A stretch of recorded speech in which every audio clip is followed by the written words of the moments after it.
ഞാൻ കുറച്ച് മുമ്പ് ഹൃത്തിക് തിവാരിയുടെ കാര്യം പറഞ്ഞിട്ടൊരു വീഡിയോ ചെയ്തായിരുന്നു. ഹൃത്തിക് തിവാരിയെ കേരള ബ്ലാസ്റ്റേഴ്സ് സ്വന്തമാക്കാൻ ശ്രമിക്കുന്നു എന്ന തരത്തിൽ വന്ന വാർത്തയ്ക്കകത്ത് വലിയ അടിസ്ഥാനമൊന്നുമില്ല. അതൊരു ഫേക്ക് റൂമർ ആയിരിക്കാനാണ് സാധ്യതയെന്ന് പറഞ്ഞായിരുന്നു. അത് സത്യമാണ്. സംഭവം മാർക്കസ് മൊറേല കുറച്ച് മുമ്പ് അങ്ങനെ ഒരു കൺഫർമേഷൻ നൽകിയിട്ടുണ്ട്.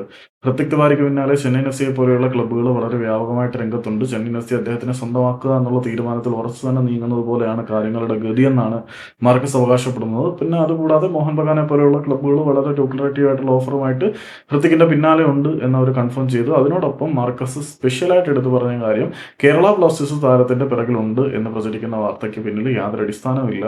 അപ്പം ബ്ലാസ്റ്റേഴ്സ് ഈ സീനിലില്ല. ആരോ റേജ് ബൈറ്റ് ആയിട്ട് ബ്ലാസ്റ്റേഴ്സിന്റെ പേര് എടുത്തിട്ടതാണ്.